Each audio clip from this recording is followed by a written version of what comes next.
Okay, good afternoon everyone and welcome to this media conference with Anthony Gordon from Blankenheim. As ever, if we can keep it to a minimum of 3 questions per person so we can get around as many of you as possible. And at the end we'll have a short embargoed section till 10:30 PM UK time this evening. I think when we're ready, Carver, do you want to get started? Anthony, first of all, you look like you've got some nasty grazes on your face and also your hands and legs. What happened, and will this affect how you play at all? So we went on what was meant to be a recovery bike ride. It was a lovely day and I was going down a hill. I tried to take a quick video for my family, just to show them what I was doing. And then before I knew it, I was face first into the floor.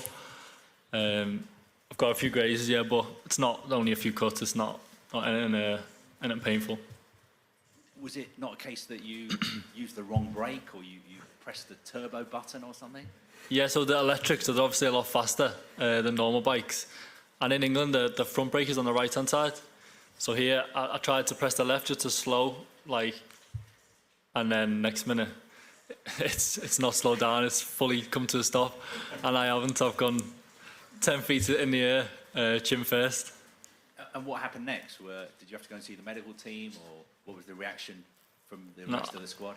I just carried on. I just finished the bike ride, and then when I got back to the camp, obviously I had to put the stuff on it, which absolutely stung. That was the worst bit. But to be fair, no one seen me, thankfully, and I definitely didn't press record. So there's some positives to come from it.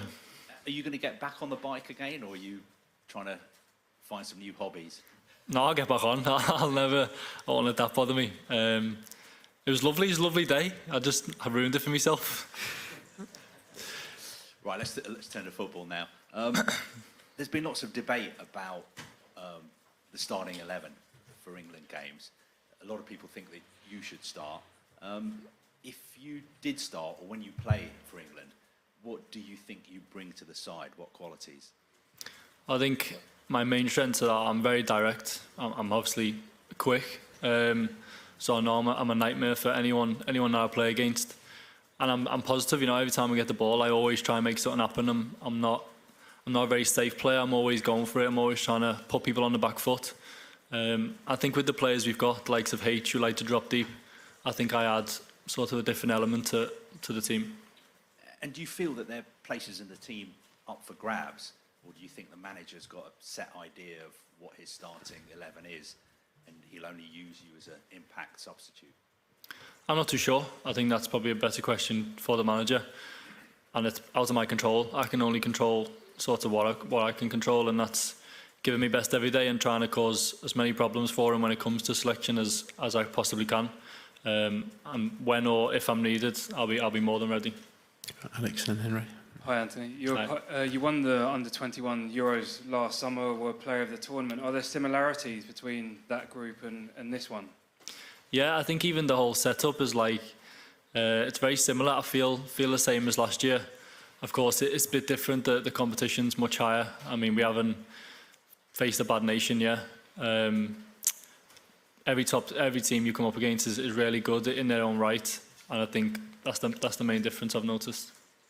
Just more on you coming into the team. Have you spoken to the manager about what it is you potentially need to do to break into that starting 11? No, I'm not that guy, to be honest. I just like to give me best and, like I said before, control the controllables. I think if I train to me very best of my ability and do the best I can every day, that's my way of sort of giving him a headache in terms of selection, and the rest that I can't control. And Gareth has spoken about the reaction to the team and saying it's made an unusual environment. Have you been aware of it? Do you come off social media during tournaments, or is it not something that affects you? No, to be honest, I don't really care about stuff like that. I actually think of it in a positive way. It's like, if people are, being negative, it's only because they expect a lot from you, which, is a positive thing. So if we want that to start, we just need to perform and give people what they want to see. And Anthony, hi. Can I just throw a couple of Tim Grover sayings at you, because I know you're a big reader of winning. I mean, one of them was, winning requires all of you. It's over and over and over. Yesterday's irrelevant. It's all about tomorrow. How do you maintain that hunger? Yeah, it's very true. And like I said before, we can only control so much. So, as I said in the past game, obviously we weren't where we want to be, but it's gone, it's in the past. We've got to stay present as a team, stay focused on what's ahead of us, and that saying is exactly, what it means, because we've got a lot coming up, we've got a lot to look forward to, and if we let sort of the past games affect us, then we're not going to perform to the best we can. I mean, for you personally, he also talks about everything starts with doubt. I mean, you're obviously very confident the way you talk, but is there that doubt that is always there that drives you? I think everyone naturally doubts themselves to begin with.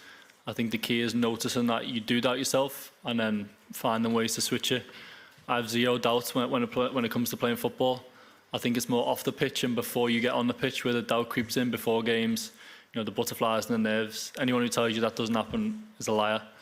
But it's the best players who can then be self-aware enough to know they're feeling that and change it during the game. And just a final one from me. Pressure is a privilege. It defines who you can become.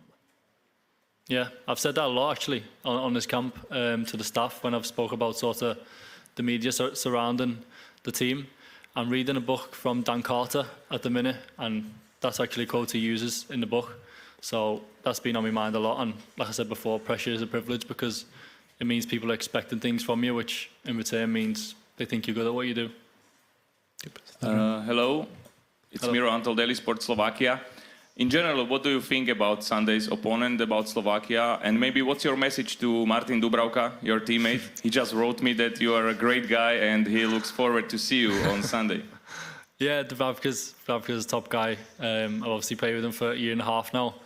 He's been really important for Newcastle, and he's, again, top guy, top goalkeeper. I hope he loses in the game. But Slovakia are a good team, very organised, a lot of threats on the counter-attack. They have some direct players and some very experienced players at this level as well. So it'll be a really difficult game. We're preparing for that. Thank you. Thank you. Faye, and then across the chat bit. Nice to see you. Nice to see you. On Martin Dubravka, actually, did you speak to him before the tournament, and did he give you any insight into what the expectations were for Slovakia and what they were trying to achieve? No, we didn't speak too much. We spoke more about the tournament in general and the excitement of it, but not too much about our two individual teams. But I think they've done so good in the tournament so far. The group was really difficult. I think it was a lot more difficult than it actually looked on paper. So they've done really well, and they're in a good place. And when we spoke last week, you said you were chomping at the bit to get on. You got a taste of it the other night. How much more has it made you want it? Yeah, I don't think I needed any opportunity to make me want it even more. I'll always be ready. Like I said, I can only control so much, and that's everything I do every day. And I try and push the lads who are playing as best as I can when I train, and then when I get on, I'm trying to stay on. I'm not trying to come off. And the next match, I'm playing to basically start the next game. That's my mindset. And you talked about your direct style. How much does that help, particularly playing against the teams that do play with such a low block?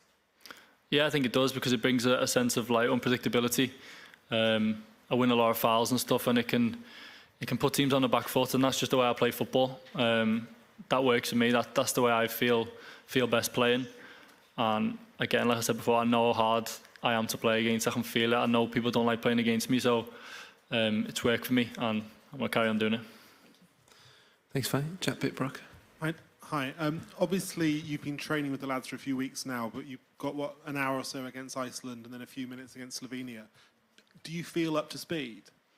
Yeah, I'm very up to speed. Like I said, before the Iceland game, I had an ankle injury, which kept me out for the last week or two of the season. But I had some time off for that to recover. In the Iceland game, I felt a bit rusty, a bit tired, but from then on, I felt great in training. I can say the past week or 2 weeks, I couldn't have done any more than what I've done in training. I feel like I'm in really good form. I'm training really well, and I run a lot, training or a game, so I never really lose out on fitness. Was the Slovenia game what you expected it would be like?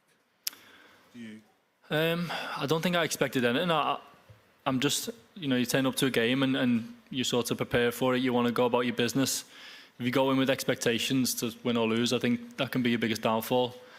I thought we controlled the game well, like I've said before, but just lacked a bit around the final third. Obviously, this is your first time doing a senior international tournament. What have you learned from the whole process since you've been in Germany, on and off the pitch? Just the same as in life really. Just stay level-headed, don't get too high, too low. Like I said before, with the pressure and things that come with this type of stage, it's not really real because you can change it in an instant. If we go and put a top performance in our next game, you know, everything changes, and that's the good thing about football. Thanks, Jack. We'll go back to Jerry Lawson. Hi, Anthony. Good luck on Sunday. Thank you. Just going back to the bike incident. At any point when you were flying through the air 10 feet, did you think, oh my God, what have I done? The worst thing about it was, because I was on my phone, I actually didn't know I was falling off until I hit the floor. Because I was just focused on my phone. And like I said, went chin first. I think the moral of that story is we probably spend too much time on our phones these days. So the moral of the story is just enjoy the moment instead of going on your phone. What did Gareth say when he saw your face?